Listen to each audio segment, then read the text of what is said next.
So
Ajar kami Tuhan untuk melakukan segala perintah-Mu. Jadikanlah kami umat-Mu dan biarlah kami tetap tertuju kepada perintah-perintah dan pengajaran-pengajaran-Mu yang luar biasa. Ya kami menjadi murid-murid Kristus yang menghasilkan buah-buah sesuai apa yang Engkau kehendaki. Ajar kami untuk melakukan segala ketetapan-Mu Tuhan. Sebab perintah-perintah-Mu itu baik.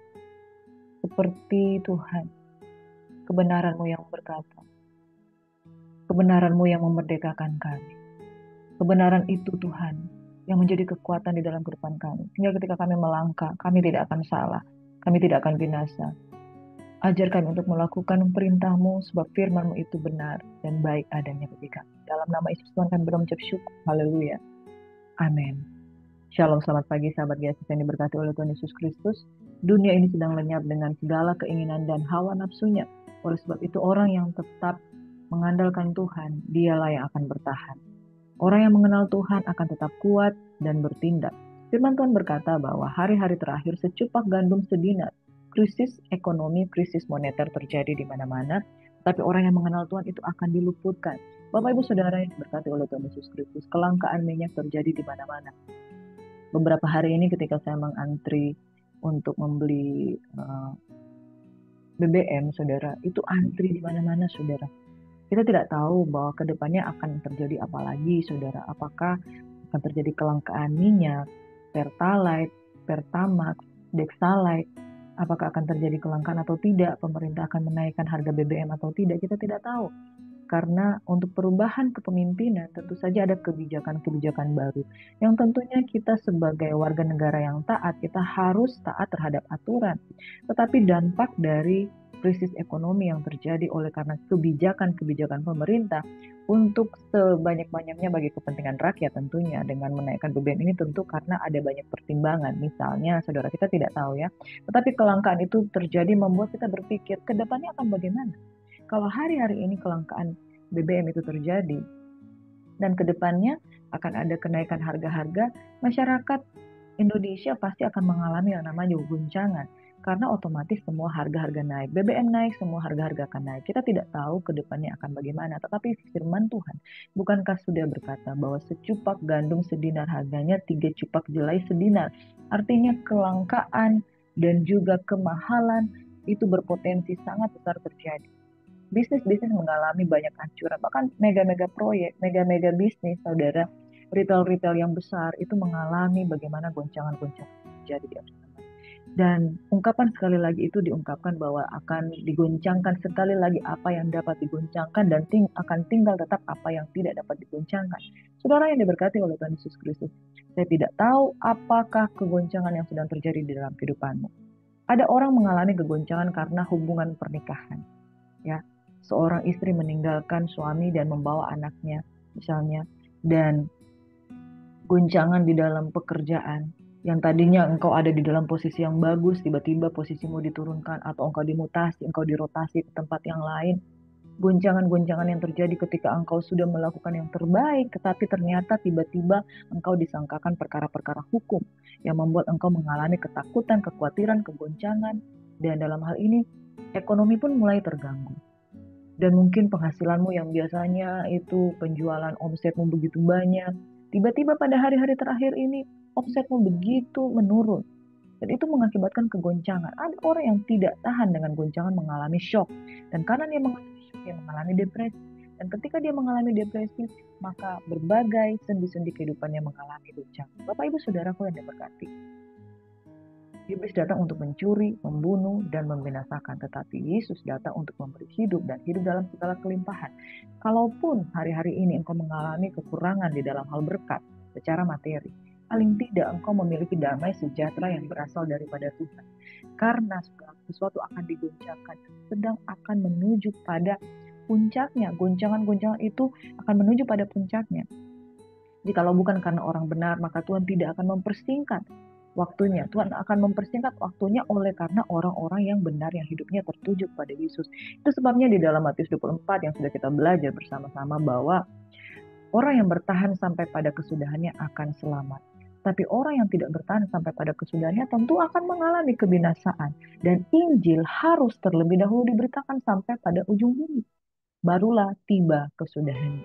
Bapak Ibu Saudaraku yang diberkati, amanat agung yang di akhir kebenaran firman Tuhan di dalam Matius 28 memperingatkan kita bahwa kita harus sungguh-sungguh menyebarkan Injil kebenaran. Pada waktu Yesus mati dan kemudian bangkit dan kemudian dia naik ke surga, sebelum dia naik ke surga dia memberikan amanat agung untuk umat kesayangannya. Pergi, jadikan segala bangsa muridku dan baptislah mereka di dalam nama Bapa, Putra, dan Roh Kudus dalam nama Yesus Kristus Tuhan. Mengapa saudara?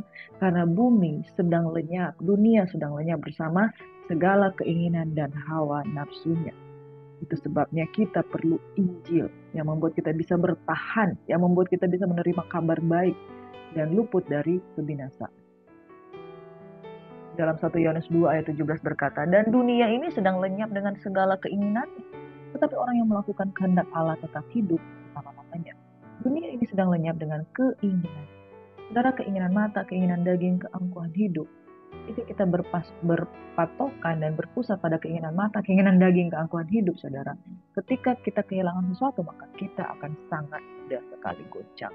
Tetapi orang yang melakukan kehendak Allah akan hidup selama-lamanya. Kita belajar dari Yesus Kristus Tuhan ketika dia harus mengalami penderitaan karena dia berpegang kepada janji Bapa bahwa pada hari ketiga dia akan bangkit. Dan dia juga berpegang pada janji Bapa bahwa di dalam salib ada kemenangan, ada kemuliaan di balik salib. Maka saudara ketika menghadapi salib itu bukan sesuatu yang menggentarkan jiwanya sekalipun dia takut, tetapi dia mengalami kemenangan di dalam hatinya dan kemudian dia menyelesaikan tugas ketaatannya selama dia ada di bumi. Dan dunia ini sedang lenyap dengan segala keinginannya, tetapi orang yang melakukan kehendak Allah akan hidup selamanya. Saudara, bukankah kita mencari nafkah untuk hidup? Dan hidup itu bukan hanya hidup di dunia, tapi hidup untuk kemuliaan Bapa, untuk kekekalan. Makanya jangan berpusat pada keinginan duniawi. Saudara akan binasa. Ada satu kebenaran ayat firman Tuhan yang kita akan belajar pada pagi hari ini bersama-sama, itu tentang amanat agung. Bagaimana Yesus setelah dia mati, dia bangkit, dia memberikan amanat agung bagi gereja Tuhan. Judul kebenaran firman Tuhan pada pagi hari ini saya bagikan yaitu amanat agung, yaitu perintah untuk memberitakan Injil mulai dari Matius 28 ayat 11 hingga ayat 20. Setelah kematian Yesus Kristus dan kemudian tubuhnya tidak lagi ditemukan di gua batu, maka ada fitnah dan dusta dari mahkamah agama. Ketika mereka di tengah jalan, datanglah beberapa orang dari penjaga itu ke kota dan memberitahukan segala sesuatu yang terjadi itu kepada imam-imam kepala. Dan sesudah berunding dengan tua-tua, mereka mengambil keputusan lalu memberikan sejumlah besar uang kepada serdadu-serdadu dan berkata, kamu harus mengatakan bahwa murid-muridnya datang malam-malam dan mencurinya ketika kamu sedang tidur. Dan apabila hal ini kedengaran oleh wali negeri, kami akan berbicara dengan dia sehingga kamu tidak beroleh kesulitan apa-apa. Mereka menerima uang itu dan berbuat seperti yang dipesankan kepada mereka. Dan cerita ini tersebar di antara orang Yahudi sampai sekarang. Bahwa tubuh Yesus dicuri murid-muridnya pada waktu malam hari. Saudaraku yang diberkati, berita ini disebarkan di seluruh penduduk orang Yahudi. Dan kemudian mereka mempercayai bahwa tidak ada kebangkitan Tuhan Yesus Kristus. Tetapi diberkatilah orang yang percaya bahwa Yesus telah bangkit. Dan kebangkitannya membawa damai bagi kita semua, membawa kemenangan bagi kita. Dan pada waktu dia bangkit, 40 hari kemudian dia naik ke surga. Sebelum dia naik ke surga, dia menyampaikan amanat agung bagi gereja Tuhan. Dan 11 murid itu berangkat ke Galilea, ke bukit yang telah ditunjukkan Yesus kepada mereka. Ketika melihat dia, mereka menyembahnya, tetapi beberapa orang ragu-ragu. Yesus mendekati mereka dan berkata, kepadaku telah diberikan segala kuasa di surga dan di bumi. Karena itu pergilah, jadikanlah semua bangsa muridku dan baptislah mereka dalam nama Bapa dan Anak dan Roh Kudus. Dan ajarlah mereka segala sesuatu yang telah kuperintahkan kepadamu, dan ketahuilah aku menyertai kamu senantiasa sampai kepada akhir zaman. Bapak Ibu Saudaraku yang diberkati oleh Tuhan Yesus Kristus, kematian Yesus di kayu salib bukanlah penderitaan untuk selama-lamanya, tetapi awal dari sebuah kebangkitan. Pada waktu dia bangkit, dia meninggalkan pesan bagi gereja Tuhan, dan pesan ini dia tinggalkan, lalu dia naik ke surga, yang menandakan bahwa pesan ini sangat penting, dan pesan itu adalah amanat agung.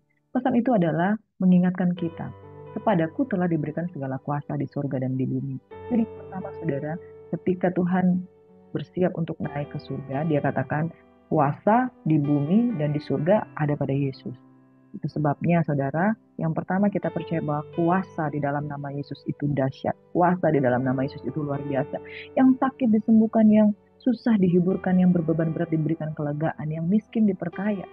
Yang tidak selamat dibuat selamat, saudara. Apa yang kurang dari nama Yesus? Segala kuasa di bumi dan di surga. Tidak ada yang tidak diberikan kepada Yesus. Itu sebabnya dalam nama Yesus kita share kabar tentang ini.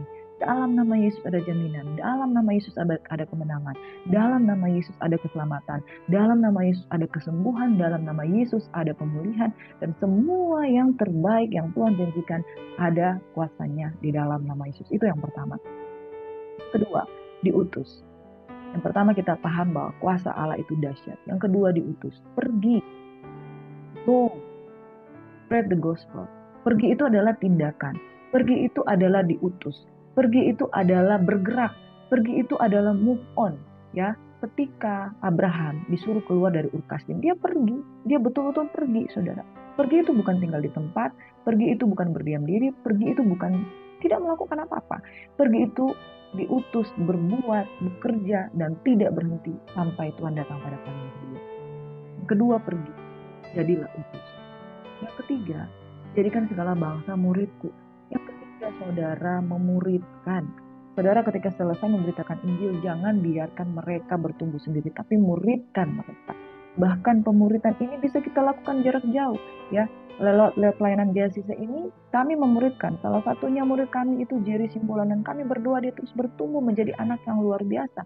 Ingat, takut akan Tuhan ada padamu, sehingga di dalam pemuridan itu engkau bertumbuh, engkau berkembang, discipleship terjadi, dan engkau diutus menjadi hamba Tuhan. Dan ini pesan Tuhan bagi gereja Tuhan yang saya temui di dalam pemberitaan online pada hari ini. Biarlah engkau dimuridkan. Jangan cuma sekedar mendengar, tapi tidak dimuridkan. Murid itu didisiplin, dididik, diajar, ditegur. Saudara, orang yang menjadi murid Kristus itu seperti Petrus. Petrus melakukan banyak kesalahan dengan pikirannya. Petrus melakukan banyak kesalahan dengan keputusannya. Ketika dia menginginkan yang baik bagi Tuhan Yesus dan dia berkata, Guru, sekiranya itu tidak terjadi kepadamu, jangan sampai engkau diserahkan, jangan sampai engkau mati dan dibunuh. Tapi Tuhan berkata, enyahlah daripadaku, engkau iblis. Engkau memikirkan apa yang dipikirkan manusia, bukan dipikirkan oleh Allah. Saudara, dimuridkan, bersedia kita mengeluarkan pikiran-pikiran iblis, bersedia kita mengeluarkan pikiran-pikiran daging, bersedia kita mengeluarkan pikiran-pikiran manusia yang menuju pada kenyamanan daging. Kita mau melayani kalau kita hanya ingin kenyamanan daging, kita tidak mau ditegur, kita tidak mau susah, kita tidak mau ada orang yang membuli kita sehingga ego kita yang muncul. Saudara, menjadi murid Kristus seperti Petrus, ketika dia melakukan kesalahan, teguran yang nyata itu lebih baik dari kasih yang tersembunyi. Ketika dia menjadi murid Kristus, firman Tuhan berkata, kamu akan menyangkal aku, sebelum ayam berkokok 2 kali, kamu 3 kali menyangkal aku. Dan fakta itu terjadi. Dia kecewa karena dia sudah menyangkal Yesus, tapi menjadi murid Kristus. Dia tidak putus asa untuk kembali bangkit. Saudara, ada orang menjadi murid Kristus, tapi karena dia melakukan kesalahan yang fatal, dia memilih untuk meneruskan kesalahannya itu dan tidak bertobat dengan sungguh-sungguh. Petrus adalah contoh murid yang melakukan kesalahan yang fatal, menyangkal Yesus dan tidak mengakui Yesus di hadapan para pasukan, orang-orang Yahudi yang menanyakan dia. Tapi dia bertobat, sudah. Beda dengan Yudas, ketika dia melakukan satu kesalahan yang begitu besar, dia memilih untuk membunuh diri. Saudara, ada banyak murid-murid yang terhilang dari jalannya, oleh karena ketika sesudah mereka jatuh di dalam sebuah kesalahan, mereka memutuskan untuk meninggalkan Yesus selama-lamanya. Jadi murid Tuhan adalah jatuh bangun, engkau tetap berusaha untuk dibentuk. Karena prinsip dari pemuridan adalah discipleship, disiplin, dimuridkan, dididik, diajar, ditegur berulang-ulang. Saudara akan berhasil menjadi murid kalau engkau izinkan dirimu ditegur berulang-ulang, dibentuk, dan kemudian engkau menjadi murid yang betul-betul paham. Petrus tidak berhenti sampai di sini. Bahkan ketika dia sudah menjadi rasul, bayangkan, dia rasul pertama. Dia rasul yang langsung menyaksikan tentang Yesus. Dia ditegur oleh Paulus. Paulus adalah rasul yang muncul sesudah kematian Yesus. Dan Paulus menegur dia, tidak baik engkau makan bersama-sama dengan orang yang bukan Yahudi. Setelah orang Yahudi datang, engkau pergi. bertindak seperti orang munafik. Ternyata Petrus selama dia menjadi rasul pun, dia memiliki kemunafikan, takut pengecutnya itu ada. Dan dia ditegur oleh Paulus. Apa yang terjadi saudara? Dia tetap menjadi seorang rasul, berubah. Dalam prosesnya dia mengalami perubahan. Discipleship, menjadi murid Kristus. Orang yang tidak segan untuk ditegur. Orang yang tidak menyerah ketika jatuh. Orang yang tidak sungkan sekalipun rekan pelayanannya memproses dia. Besi menajamkan besi, manusia menajamkan sesamanya. Engkau akan menjadi lebih baik kalau ada orang-orang hebat yang menegur engkau. Baik dengan strata yang sama, strata yang lebih tinggi, strata yang lebih rendah, apapun itu ungkapanmu. Tetapi katakanlah kepada dirimu sendiri, Bapak, aku mau dibentuk oleh kalangan manapun. Bahkan anak-anak bisa menegur kita. Bapak firman Tuhan katakan, jangan usir anak-anak itu, biarlah mereka datang kepadaku dan belajarlah dari iman anak-anak itu.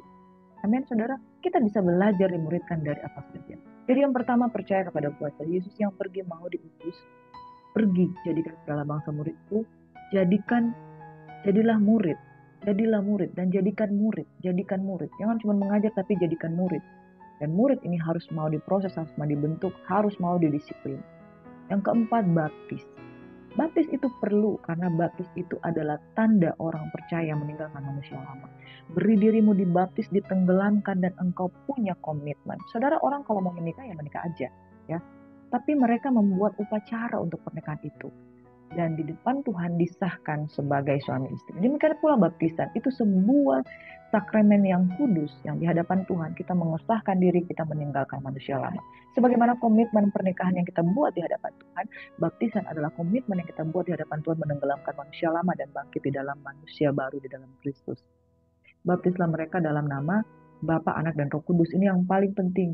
Kita hidup di dalam ketritunggalan Allah yang Maha Kudus. Pahamilah tentang Bapa, Anak, dan Roh Kudus, maka saudara akan bertumbuh dalam pengajaran yang benar. Dan ajarlah mereka melakukan segala sesuatu yang telah kuperintahkan kepadamu. Yang berikutnya, saudara, pengajaran. Pengajaran itu penting. Tiap hari kita mau diajar. Amin. Dan ketahuilah aku menyertai kamu senantiasa sampai pada akhir zaman. Yang terakhir, saudara, bahwa penyertaan Tuhan kita pastikan itu sampai selama-lamanya. Nah, itulah yang dimaksud dengan amanat agung. Amanat agung adalah pesan untuk kita pergi. Amanat agung adalah pesan untuk kita diutus. Amanat agung adalah pesan untuk gereja tidak tinggal diam. Amanat agung adalah pesan untuk gereja percaya pada kuasa Yesus, gereja mau diutus, gereja memuridkan, gereja membaptis di dalam nama Tritunggal yang Maha Kudus, gereja tidak berhenti mengajar, dan gereja percaya bahwa Tuhan menyertai sampai akhir zaman. Artinya, sampai pada akhir zaman, jangan pernah berhenti. Ya, saya ingatkan sekali lagi, Matius 28 ayat 18 hingga 20. Yesus mendekati mereka dan berkata, kepadaku telah diberikan segala kuasa di surga dan di bumi, karena itu pergi. Jadikanlah semua bangsa muridku. Baptislah mereka dalam nama Bapa, Anak, dan Roh Kudus. Ajarlah mereka segala sesuatu yang telah kuperintahkan kepadamu. Dan ketahuilah aku menyertai kamu senantiasa sampai kepada akhir zaman. Sampai pada akhir zaman, saudara tidak boleh berhenti memberitakan Injil. Amin. Matius amanat agung, Matius 24 ayat 18 hingga 20 amanat agung yaitu pergi sampai ke ujung bumi, muridkan semua bangsa, baptis dalam nama Allah Trinitas, ajar menaati perintah Allah. Pergi, muridkan, baptis, ajar. Pergi, muridkan, baptis, ajar. Amin. Dan satu prinsip yang Yesus lakukan selama dia ada di bumi, dia berkeliling di seluruh Galilea, ia mengajar dalam rumah-rumah ibadat, memberitakan Injil kerajaan Allah, serta melenyapkan segala penyakit dan kelemahan di antara bangsa itu. Jadi perenungan pada pagi hari ini, pergi dari Yesus kita belajar berkeliling, artinya jangan diam, keluar, pergi, diutus, melakukan misi, the mission of impossible. Amin. Yang kedua, muridkan. Yesus mengajar dan memberitakan Injil. Muridkan. Discipleship, disiplinkan, dan diajar. Jangan berhenti memuridkan. Sekalipun mereka menolak untuk dididik, dibentuk, saudara harus terus memuridkan. Yang ketiga, memulihkan. Prinsip dari memberitakan Injil adalah membawa keselamatan. Yesus melenyapkan segala penyakit, kelemahan, dan dosa. Itu semua yang harus menjadi misi dari Injil. Amen. Our mission is to share the truth about Jesus Christ. Jesus is life, Jesus is love, Jesus is eternal, Jesus is counseling, He is the shepherd, He is the lamb, He is Emmanuel, He is salvation, He is creator, He is ruler, He is friend, He is glory, He is mighty. Oh, many names about Jesus. Amin. Dia adalah kemenangan, dia adalah kemuliaan, dia adalah domba Allah, dia adalah pencipta, dia adalah keselamatan, dia adalah damai sejahtera, penasihat ajaib, Bapa yang kekal, Raja damai. Amin. Our mission is to share the truth. Itulah pemberitaan Injil. Saudara jangan stop, jangan berhenti, jangan putus asa ketika dibentuk, jangan ketika engkau ditemukan ada kesalahan lalu engkau memutuskan saya mau total di dalam kesalahan. Saudara, biarlah engkau menjadi hamba kebenaran, hamba Allah. Share the gospel, share the truth about Jesus. He is the Savior, He is Christ, He is Messiah, and He is omnipresent. Amin. Mari kita satu dalam doa. Bapa, kami berdoa bahwa Yesus mengajar dan memberitakan segala sesuatu Injil tentang kebenaran dan memberitakan tanpa putus asa untuk memberitakan supaya segala bangsa menjadi murid Tuhan dan dibaptis di dalam nama Trinitas, Anak Allah, Bapa, Putra, dan Roh Kudus di dalam nama Yesus Kristus. Kami berdoa Bapa di surga ketika kami menyampaikan firman Tuhan ini, ada jiwa-jiwa yang tergerak untuk memberi diri dibaptis. Ada jiwa-jiwa yang tergerak untuk dimuridkan dan tidak putus asa di dalam selama masa pemuritan. Pemuritan tidak akan pernah berakhir sampai Tuhan datang pada kali yang kedua. Pemuritan harus terjadi, discipleship, disiplin terjadi, supaya pengajaran-pengajaran itu terbentuk di dalam kehidupan kami. Shape like Christ di dalam nama Yesus. Kami juga berdoa Tuhan menyembuhkan segala kelemahan. Hari ini kami berdoa untuk pokok-pokok doa yang kami tidak bisa sebutkan satu persatu. Untuk saudara kami, opung kami Tuhan yang dalam pemulihan supaya tidak terjadi cancer, yang sudah dibawa ke rumah sakit, jiwa-jiwa yang kami mau sampaikan pada pagi hari ini Tuhan. Dalam nama Yesus, titipan-titipan doa, pokok-pokok doa yang seorang ibu gembala yang rindu untuk bersama-sama dengan suaminya. Dalam nama Tuhan kami Yesus Kristus, seorang suami yang menantikan istri dan anaknya pulang di dalam nama Yesus untuk kembali ke rumah mereka, dan mereka yang sudah berpindah keyakinan, Bapa di surga, kami berdoa agar mereka diberikan hikmat dan takut akan Tuhan sehingga mereka boleh kembali dalam rumah tangga yang sudah berpisah ini Bapa. Dan kami juga berdoa untuk rencana-rencana perceraian oleh keluarga-keluarga yang kami layani, kami batalkan dalam nama Yesus, karena kami percaya apa yang sudah dipersatukan Tuhan tidak dapat diceraikan oleh manusia. Kami berdoa Tuhan untuk seorang ibu yang terlibat di dalam pinjaman online, Bapa, dalam nama Yesus dipulihkan dan diberikan berkat-berkat, dan seperti seorang janda yang diberikan hikmat oleh Nabi Elisa untuk memberikan buli-bulinya dipersembahkan untuk Tuhan. Kami percaya dia akan menerima hikmat daripadamu karena ada satu talenta di dalam dirinya yang dia boleh perlabakan, supaya dengan talenta itu dia boleh mendapatkan berkat-berkat, dia bisa membayar pinjaman-pinjaman hutang-hutangnya dan dibebaskan dari hutang. Di dalam nama Yesus, kami berdoa untuk Oma Eske, tulang-tulangnya, kesehatan, kekuatan dipulihkan di tubuhnya di dalam nama Tuhan kami Yesus Kristus. Dalam nama Yesus Tuhan kami berdoa Tuhan untuk Bapak Hadrianus Tuhan, di dalam kelemahan jantungnya, kesehatan, kekuatan menjadi bagiannya dalam nama Yesus. Kami juga berdoa untuk hambanya yang menitipkan doa karena penyakit stroke dan dia tidak punya pekerjaan. Tuhan pulihkan dalam nama Yesus. Orang-orang yang mengalami autoimun Tuhan, dalam nama Yesus dipulihkan Bapa. Dan segala penyakit-penyakit Engkaulah yang menanggungnya. Kami percaya ketika kami membawa di dalam doa segala penyakit Engkaulah yang menanggungnya. Hamba-Mu yang saat ini juga menderita sakit oleh karena tipes, dalam nama Yesus disembuhkan. Juga anak Timothy dalam nama Yesus yang mengalami penyakit DBD, Tuhan pulihkan dan dipulihkan Tuhan, untuk trombositnya boleh naik kembali. Dan nama-nama yang tidak dapat kami sebutkan satu persatu, kami berdoa untuk anak-anak Tuhan yang jarak jauh, kami sedang muridkan dalam nama Yesus. Mereka mau didisiplin, diajar oleh kebenaran, dan hati mereka tertuju kepada Kristus. Tuhan betul-betul menjamah hati mereka sehingga mereka mengalami baptisan Roh Kudus, kepenuhan Roh Kudus, berbahasa roh, sehingga mereka boleh mandiri di dalam Tuhan. Kami berdoa untuk anak-anak yang kami muridkan Tuhan, ini terjadi pemulihan dan dahsyat diurapi sehingga mereka betul-betul mengalami kebergantungan dengan Kristus. Kami juga berdoa seorang bapak yang mengalami bagaimana dia ditinggalkan oleh istrinya dengan kedua anaknya. Bapak ini dalam nama Yesus dia tidak punya pekerjaan dan dia butuh pertolongan daripada Tuhan. Dia punya kerinduan untuk mendengar suara Tuhan. Tuntun dia Bapa dan berikan dia hikmat seperti seorang janda yang Elisa perintahkan untuk menyiapkan buli-buli. Engkau memberkati dia dengan minyak, berkat-berkat yang spesial sehingga dia boleh hidup dan dia boleh diberkati di dalam nama Yesus Tuhan. Dan jiwa-jiwa yang hari ini mendengarkan firman Tuhan di GHCC YouTube channel ini Tuhan, kami berdoa agar mereka mengalami suatu mujizat yang nyata di dalam kehidupan mereka. Hati mereka dijamah oleh Tuhan. Tuhan sangat mengasihi engkau. Tuhan akan memulihkan keadaan. Terima kasih Bapa di surga. Our mission is to share the truth bahwa Yesus is the Savior. Jesus is our God Almighty. Di dalam nama Yesus kami terima berkat Tuhan.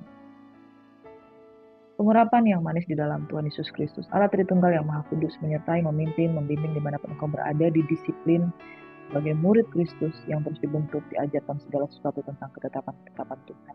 Biarlah kita terima berkat-berkat yang spesial ini di dalam nama Yesus. Semua yang percaya diberkati Tuhan, dipulihkan, diurapi, dipenuhkan oleh Roh Kudus sama-sama. Haleluya. Share the truth, our mission to share the kindness and the goodness of God. Shalom, and Tuhan Yesus memberkati. 1 jiwa, 1 hari, 1 tahun, 365 jiwa, dan saya percaya lebih daripada itu, Tuhan akan pakai engkau untuk memberitakan kabar baik, mendoakan yang sakit, dan kabarkan Injil kebenaran tentang Yesus. Amin. Shalom and God bless you. Tuhan berkati.